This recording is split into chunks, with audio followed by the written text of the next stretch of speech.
Hello listeners, Mark here with another SLP short, and I'm delighted to say that I'm talking to the man from the mirror, Gareth Walker. Welcome to SLP, Gareth. Thanks, Mark. Good to speak to you.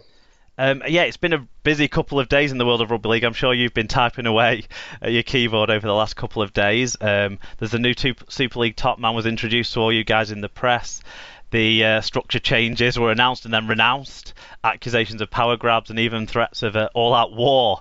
So hopefully, Gareth, you'll be able to clear up for us mere fans what's been going on really in the last couple of days. So I think the first thing to start on is what did we learn from Robert Elstone's press conference and first public appearance as the Super League CEO yesterday? I think sadly we learned that Rugby League still likes to shoot itself in the foot. But before all that kind of kicked off, I came away from the press conference really enthused and quite positive about Robert Elstone and his role. I'd say from the start that I'm very much a whole game approach man. So I was, really disappointed by the reports earlier in the year about proposals to cut League One's funding, and I'm never in favour of a closed shop for Super League or anything like that. So I did go there quite sceptical, knowing where some of the chairmen are coming from in Super League. But they did say a lot of the right things. There were some reassurances there. Some were a little bit of a red herring, saying that they were committing to the funding for the rest of the 3.5 years of the TV contract. Well, that's not really their decision. The RFL was always committed to that, as I understand. But they did make some right noises about wanting promotion and relegation, understanding that there are clubs outside Super League who could possibly add more to the competition than some of those in there at the moment.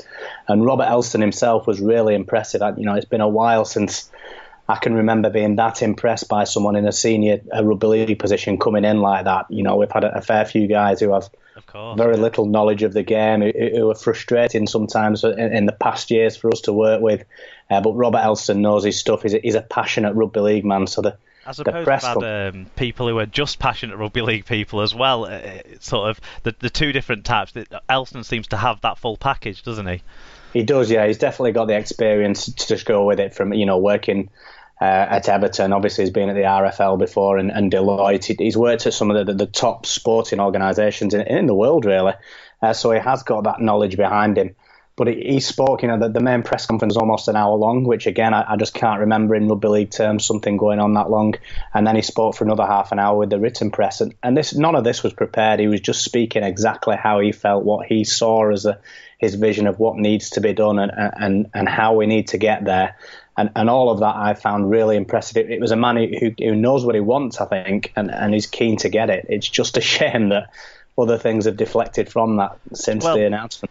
Well, yeah, do you think, the open approach that it sounds like the press conferences had, do you think that kind of led to the dominant thing that came out of it being talk of the structure change? Because if he's asked what he thinks is going to happen from you guys in the gathered press, and he basically makes that headline announcement that we're ditching the Super 8s, do you think that was led by the floor? No, I don't. There was one very unusual situation where Ian Lenigan decided to ask himself 4 questions and answer them all near the beginning. I've watched his videos, his chairman's chats on Wigan TV, and he likes to do that. He does. He does. That's unheard of, really, in Rugby League press conferences. But what normally happens, just to kind of fill people in these sit-down press conferences when there's a big room full, normally they only last a couple of minutes because we all want to go away and ask our own questions away from the TV and radio recorders. But this one, because Ian Lenigan sat down and he set out 4 things, including this cutting funding and all that, and answered them himself, that kind of set the ball rolling. And this structure thing, I don't think that was, it was going to get asked from the floor always, but I don't think any of us expected anyone to say the Super 8s is definitely gone next year, which is what happened both there and in the sit-down afterwards. Now, personally, I just think that was unnecessary, and that has deflected away from a lot of the positives with Robert Elstone. I think even if they just said, look, as a group, we see our opinion is that the sport should move away from the Super 8s, but there are still discussions that need to take place for that to happen. I think a lot of this fallout afterwards with Gary Hetherington and championship clubs wouldn't have happened. But because it seemed so definitive from that top table that, the Super 8s are gone, that became the headline story straight away. And I think it's a shame because I think it has deflected away from some good stuff that we did hear from Robert Elstone, and we will continue to hear, I think, in coming weeks.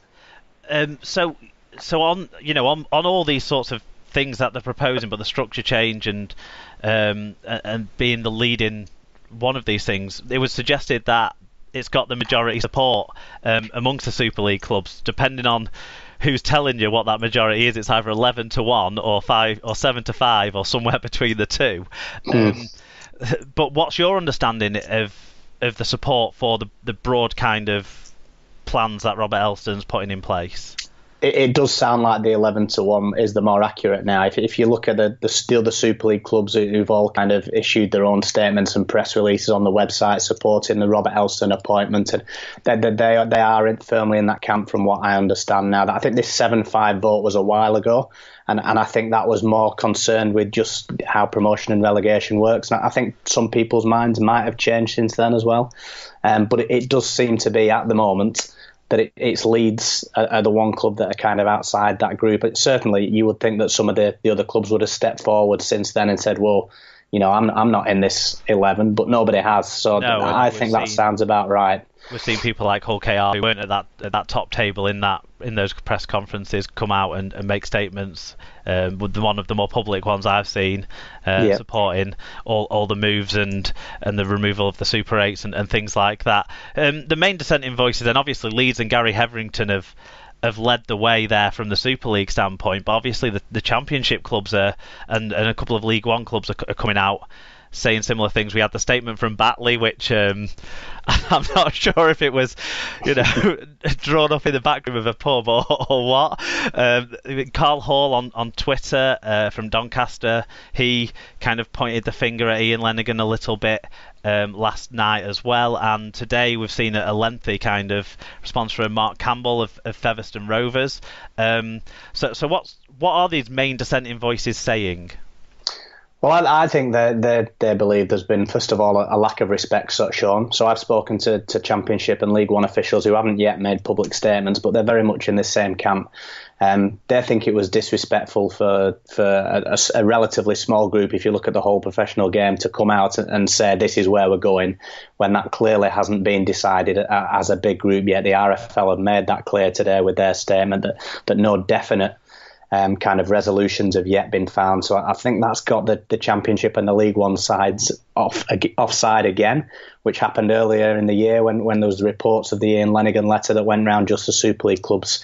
Yeah. I think it's kind of got other clubs' backs up and saying, just hang on a minute, guys like Mark Campbell have put a lot of money into the sport over a certain amount of time, and Kevin Nicholas as well at Batley. These guys have done good jobs with their own clubs, and it is a different level from your Wigan and St Helens, but you take Batley as an example, the amount of improvements they've done around their ground in the last 20 years, compared with some in Super League who've had millions of pounds worth of central funding, it's hugely creditable. And these guys are part of the professional rugby league. So I think they thought and they feel that they've not really been listened to here, and they're going to make sure that they are listened to now. And it's created this public spat, which I don't think is going to do anybody any good in the short term, at least. No, and of course Batley a couple of years ago, and Featherstone right now even, they're kind of like some of the good news stories in the middle eights qualifiers storyline around the Super 8s, which has probably been the most interesting storylines. Let's be honest, the middle eights and the £1 million game has been kind of where it's all focused on at that stage of the season pretty much. So it is important for those clubs. They've been able to raise the profile, haven't they, in those sections of the season? So I can see why they're coming out. Is there any support at all from outside Super League for the sort of Robert Elstone led Super League proposals? Well, we've not heard it definitively, but again, I've spoken to clubs today, so they may well come out in coming days with proper statements. I think they will, but I've spoken to people who are a little bit more between the two kind of rocks on either side, if you like, that are disappointed that Super League clubs came out and said we're getting rid of the Super 8s and this is where we're going before it had been fully resolved, but can understand where they're coming from as well, and certainly can understand that Super League clubs want to take control of their own commercial operations and have Robert Elstone in charge of improving the profile and commercial revenue of Super League. I think there are people in the Championship and League One that completely get that. Where they struggle with it is when that relatively small group of clubs try and dictate the structure of the whole professional game. There are still a lot of people in Championship and League One who think that should be done independently by the RFL for the good of the whole game. So while they might not be certainly not on board with some of the proposals they're making. I think they can understand why Robert Elstone is coming in, and I think they can also see that could be good for the game, which I think it definitely could be. Yeah, I mean, during the time that my podcast has been around, we've moved from one extreme of closed shop to the other extreme, where potentially it's totally open for everyone, with up to 4 clubs maybe swapping divisions each year. And now we're moving back to what we had 10 years ago. So what happens next? How are we going to define? When do you think we're going to know for sure what's going to happen with the structure next year? Who's going to have a say in that, do you think? And what say do the Championship and League One clubs have, do you think? Well, I think what we need now is, and it's a really messy time because obviously we haven't got a permanent RFL chief executive in place yet. That needs to happen quickly, and then we need some strong leadership from the top. So we need someone to grab hold of this issue and say, look, this is how we're going to decide the structure, whether it's a full council vote or whether they're going to take Super League lead on it or whether the RFL board's going to decide. It needs someone to get hold of this issue and say, this is how we're going to decide it. This is when we're going to decide it by. We're going to consult these, and these. The RFL have said today we will continue to have meetings and continue to consult, but there's no real detail in there. There's no timescales. No.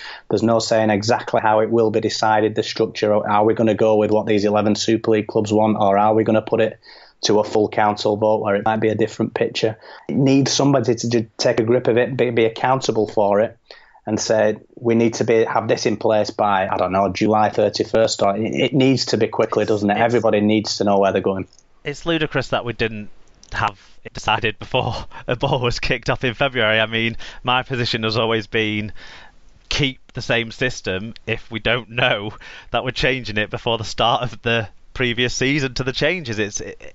I mean, they have said, haven't they? One thing that came through in the Robert Elstone press conference and the fallout from that was that if anyone does get promoted, the Super League clubs as they exist now aren't going to be trying to shut those clubs out. So, for example, your Salfords, your Witnesses, your Hull KRs, who are supporting this move but are under threat of being replaced in the Super League and probably losing that power seat that they've got at the moment, they're not saying we want to.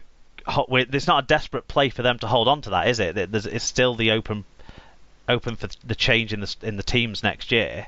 Yeah, I mean, I don't think they're going to do anything about it this year. Whatever anybody tries, I think even by Rugby League's standards, it would be ludicrous now to change the rules mid-season of who goes up and down, and that would leave everybody wide open to ridicule. That isn't going to happen. So the structure as it is this year, as you mentioned there, we could still get 4 Championship clubs going up and 4 Super League clubs coming down, or none going either way.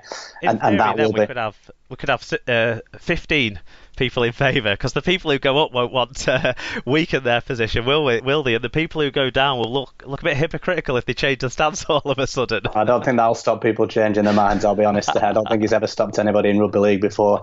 And this self-interest, which you're kind of brushing on there, is such a key issue for the sport. Yes. So this will happen. All these, a lot of these club statements, some are obviously very well intentioned, but there's still a lot of self-interest at all levels of the game. And the argument from a lot of people in the Championship and League One is that while you've got that, there needs to be an independent body at the top, the RFL, who are deciding the structure of the whole game for the benefit of the whole game, not for the benefit of a Super League club in the top 4, a Super League club trying to hold on to the top flight status, a Championship club who wants promotion, or one who can barely survive at that level. This whole game look. You look at the Bradford and Workington fallout over the streaming issue earlier in the season, and that sort of thing is where clearly defined leadership would help people pull together for the same objectives just as much as the league structure at the top end. Yeah, definitely. And we could kind of go back in a circle to Robert Elstone as well. And I like the idea of a guy like Robert Elstone with his experience and his passion. He's going to be accountable for how Super League performs. So if the crowds are going down, if the sponsorship are no good, there's a guy there now who is going to be accountable for it. Now, hopefully, he has the kind of effect that he's been talking about, and the clubs hope he will have, and that will be terrific. But if we're going to go down that road of having people in charge of the commercial viability of competitions, let's get one in charge of the Championship.